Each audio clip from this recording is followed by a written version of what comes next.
Hello guys, welcome to my YouTube channel. If you're here for the first time, please hit the subscribe button, turn on the notification bell so that each time I upload a new video you're going to be notified about it. And if you're returning, welcome to Thoughts by Luznell. I am Luznell. Hope you've been enjoying my videos, and thank you for the views and comments. Thank you so much for being blessed by it. Thank you for your personal comments to me. I appreciate them. Well, today I'm going to be talking about excessive validation. I think you don't need too much of a validation to be able to go out with your goals. Yes, there's always that voice in our heads that tells us that we are not good enough, or whatever we are doing is not amounting to anything, or is something happening, is it okay?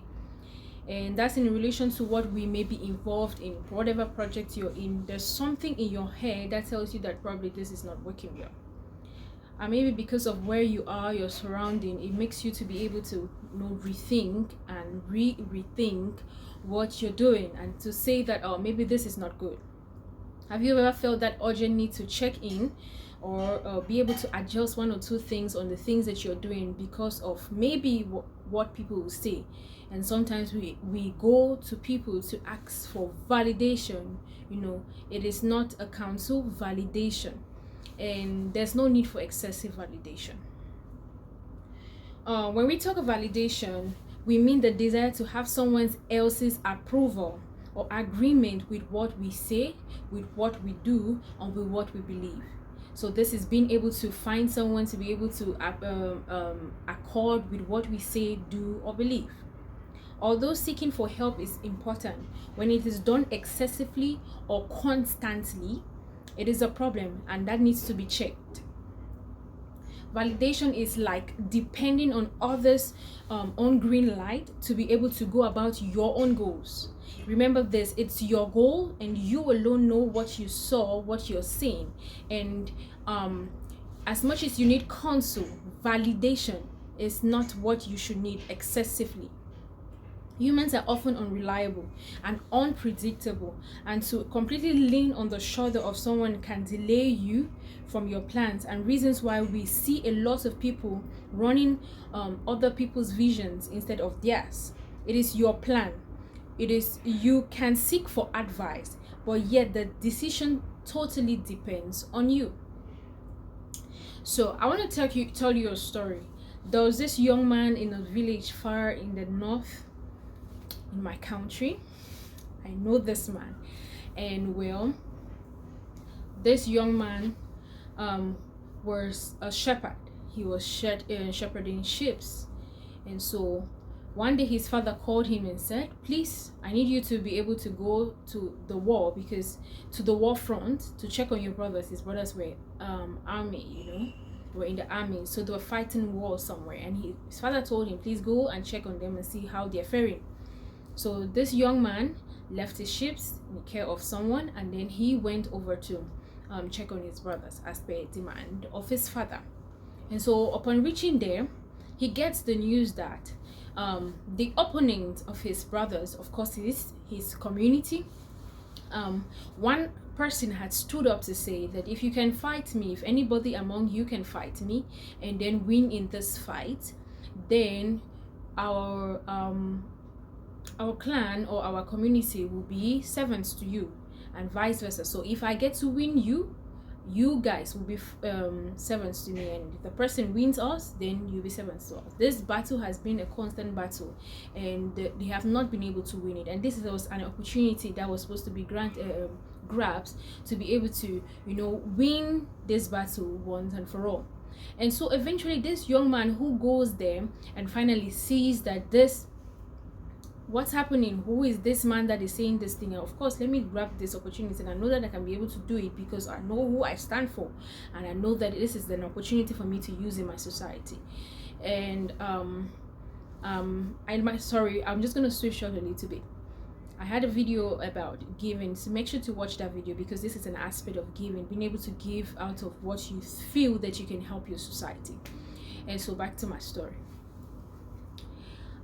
So he says, he goes closer to the people who were talking about it, and he's like, this young man, he says that, come on, what is this situation that I'm getting? He said, and they repeated it to him, and he's like, okay, all right, I'm going to do it. And his brothers, while listening to what he was saying, they said, okay, we know you're always so inquisitive, and you always you always like to show, and know that you want to take this opportunity to do things that is beyond your capacity to do, and he said to them, please, I'm going to do it.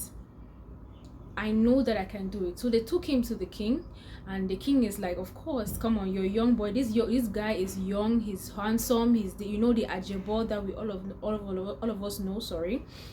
And when you look at him, you will not be able to even weigh him as somebody who can fight. And he tells the king, I am a shepherd. There's been times when lions have come to kill my sheep.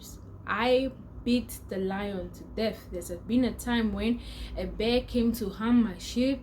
I beat that bear to death. And this very man that is coming against us, I believe that I can be able to fight him, because I know who I stand for and why I'm standing for. This is an opportunity for me to liberate my people.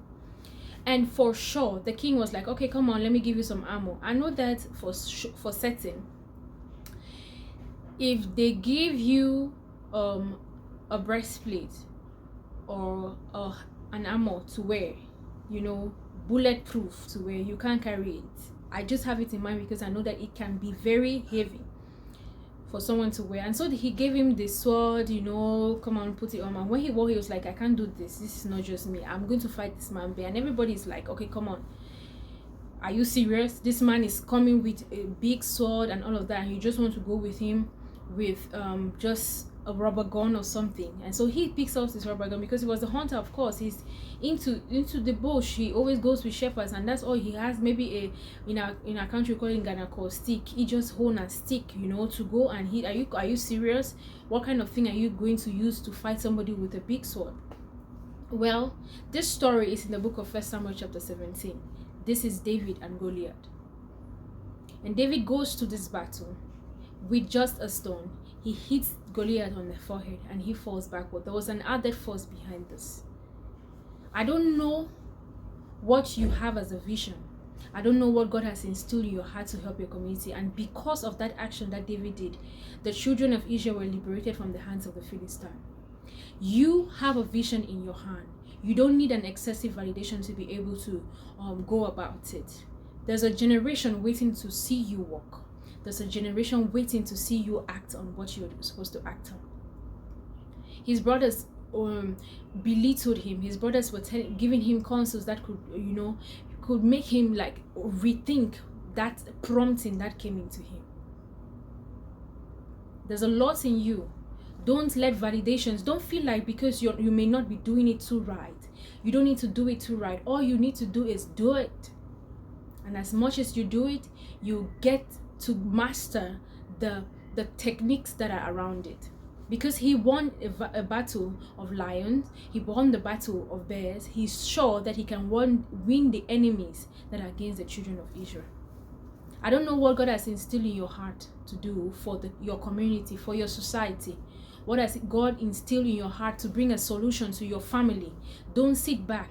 Maybe nobody is seeing it. Maybe nobody is validating it. Maybe nobody is counseling or seeing the worth that you're doing. But keep going. Keep going. It will eventually amount to something. It will amount to something. Don't feel like you can't do it. Don't feel like because nobody is validating. Don't feel that urge to say, somebody must tell me that it's good. Somebody, you must be able to, you send it to somebody for approval. Just like maybe you're writing a proposal or project, and then you feel that need that you need to show somebody to say, please check the English, or you're proofreading or proof writing it to say that maybe check the English language, or maybe did I do well in this part, should I cut this off, and all of that. It's just that validation because you feel like it's not correct. No, keep going. Those who really know will be able to pick out the good parts of it and be able to understand the message that is being passed. Don't feel like you need excessive validation. Seek for advice, yes, but don't seek for excessive validation. You can do it. You alone knows the vision. God is right behind you. God bless you. Have a wonderful week ahead, and the Lord make his face shine on you.